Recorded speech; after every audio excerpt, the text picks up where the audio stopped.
Hello, സമയം രാത്രി 11:15. ഈ സമയത്ത് ഞാൻ എങ്ങോട്ടാന്നല്ലേ വരും കാണിച്ചു തരാം. ഈ കാണുന്ന മുതലുണ്ടാക്കാൻ വേണ്ടിയിട്ട് പോയതായിരുന്നു. ഇനി ആ മുതലെന്താണെന്നല്ലേ, അത് ജപ്പാൻകാരുടെ ജപ്പാൻ ചിക്കൻ.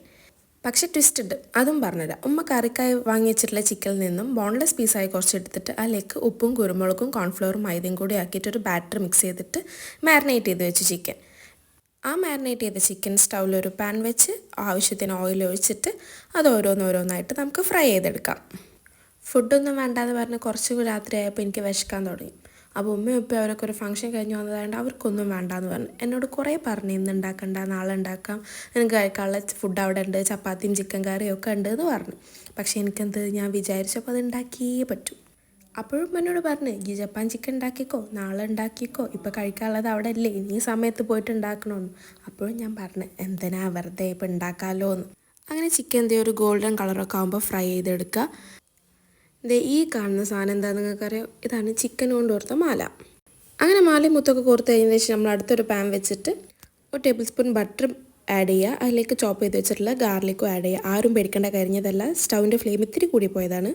അങ്ങനെ ഇനിയാണ് ഞാൻ പറഞ്ഞ ട്വിസ്റ്റ് വരുന്നത്. ജപ്പാൻ ചിക്കനിലോട്ട് വേണ്ട ഒരു മെയിൻ ഇൻഗ്രീഡിയൻ്റ് ആണ് കാഷ്യൂനട്ട് പൊടിച്ചത്.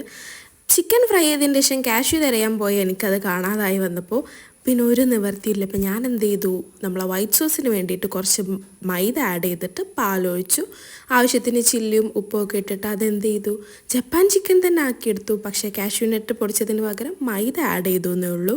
അങ്ങനെ അതൊന്ന് ടൈറ്റായി വരുമ്പോൾ നമ്മൾ ഫ്രൈ ചെയ്ത് വെച്ച ചിക്കൻ ആഡ് ചെയ്യുക. ആ ഫ്രൈ ചെയ്ത് വെച്ച ചിക്കനും അങ്ങനെ കഴിക്കാൻ ടേസ്റ്റ് ഉണ്ടാവും. പക്ഷേ കഴിച്ച് തീർക്കരുത്, നമ്മുടെ ലക്ഷ്യം ജപ്പാൻ ചിക്കനാണ്. കാഷ്യൂ അവിടെ കുറേ തിരഞ്ഞിട്ട് കാണാനില്ലായിട്ട് ഇനി ഉമ്മാടെ അടുത്ത് നിന്ന് ചോദിച്ചു. ഉമ്മ ഞാൻ അതില്ലാന്ന് പറഞ്ഞാൽ ഉമ്മാനെ ഫേസ് ചെയ്യേണ്ട മടിക്ക്, കാരണം ഇത് ഇന്ന് തന്നെ ഉണ്ടാക്കി തിന്നുള്ള നെയ്യത്ത് വെച്ച് പോകുന്ന ആളായിരുന്നല്ലോ ഞാനതൊരു വൈറ്റ് സോസ് ചിക്കനാക്കി മാറ്റി. പക്ഷേ ജപ്പാൻ ചിക്കൻ മുന്നേ ഉണ്ടാക്കിയിട്ടുള്ളതുകൊണ്ട് സെയിം ടേസ്റ്റിലൊരു കോംപ്രമൈസും ഇല്ല. എന്നോടാ കളി. അങ്ങനെ അതേ നമ്മുടെ ജപ്പാൻ ചിക്കൻ റെഡി ആയിട്ടുണ്ട്. പിന്നെ ഞാൻ അതിലേക്ക് കഴിക്കാൻ വേണ്ടിയിട്ട് ചപ്പാത്തി ഇട്ടുകൊണ്ടിരിക്കുകയാണ്. ഞാൻ ഇങ്ങനെയൊക്കെ കാണുമ്പോൾ നിങ്ങൾ വിചാരിക്കും ഞാൻ വലിയ പ്രോ ഷെഫാണ്. അതൊന്നുമല്ല, ക്യാമറ ഓൺ ആക്കിയതിന് ശേഷം ചട്ടുക എടുക്കാൻ മറന്നു പോയപ്പോൾ പെട്ടെന്ന് കരിയേണ്ട വിചാരിച്ചിട്ട് ഇളക്കിയതാണ്.